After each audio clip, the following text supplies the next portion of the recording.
Viewer discretion is advised. I initially was going to cover the Buza number series, an unofficially termed collection of cassettes that were mostly not war-related. The script was mostly done and ready for recording. However, in light of recent and unexpected events, I decided to put that on the back burner. I want to make myself a transparent collector, and it will stay that way.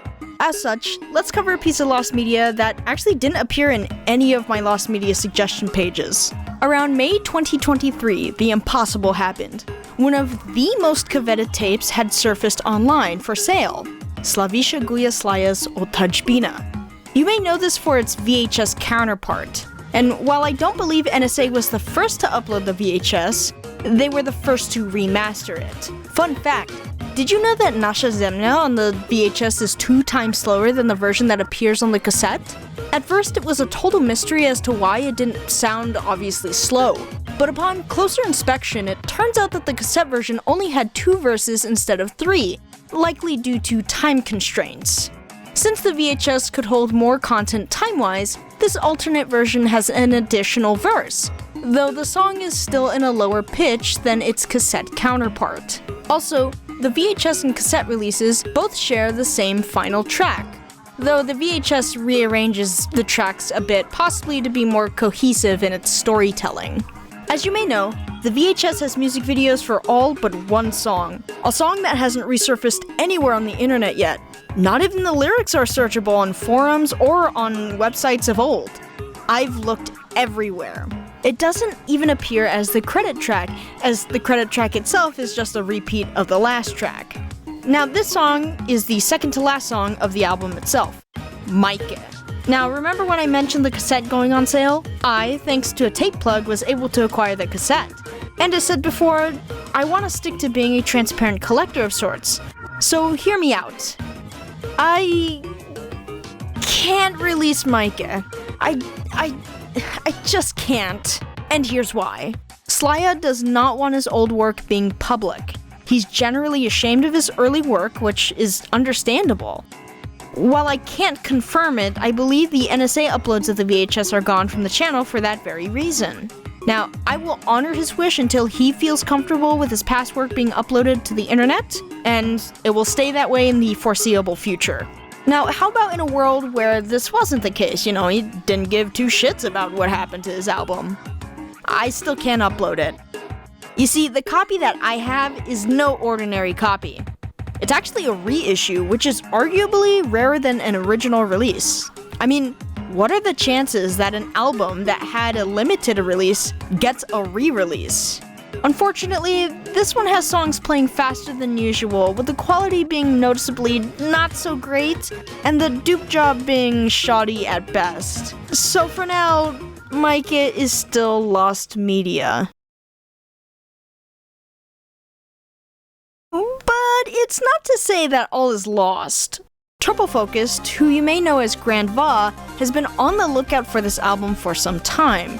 While it's since been deleted for reasons I'm not even sure of, Va had asked to reach out to them if they had a copy of Otajbina to sell. I responded to his request, and while I don't remember what exactly I said, I believe I told him that it was not only super rare, but that Slaya doesn't want his work to be published online, specifically his old work, of course. Fast forward to a month or so, when I uploaded my reissue to Discogs. He took notice, and he asked if I could send him Majke, while also acknowledging that Slaya doesn't want the album public.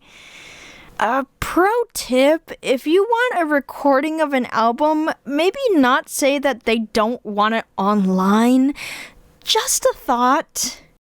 Now, even if he didn't say that about Slaya, I semi-sarcastically asked if he read my profile, as it clearly states that I do not do digi-requests. Now, to be fair, that was originally put there because if somebody asked if they wanted something and I gave it to them, then they'd tell their friends to do the same until it spiraled out of control. Which, believe me, it happens a lot quicker than you think. But this occasion has a very special reason. I've already told you about how Slaya doesn't want his old work surfacing, which is one component. But another is that I understand how this community's network works. It doesn't matter if it was VA or Liquid Vuchak or NSA.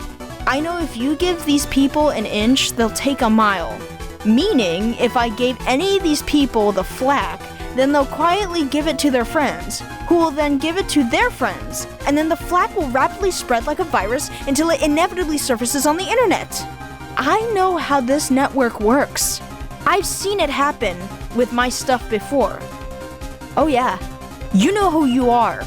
Then again, if I gave Grandva the flack and he did a quote-unquote cover, it'd be so terrible, you wouldn't be able to decipher what the song was originally like.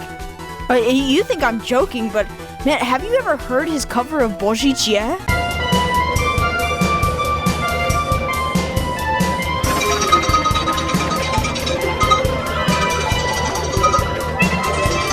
Like, come on, man. Ancient Roman has the excuse where the sound player got corrupted and you ended up with this mess?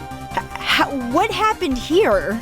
On a serious note, if Grandva did respond to my message, I would have told him that if he made an actual song with structure, consistent tempo, I would have at least described Majke to him. But it never happened, so, well, we're here, so I'll describe it to everyone instead.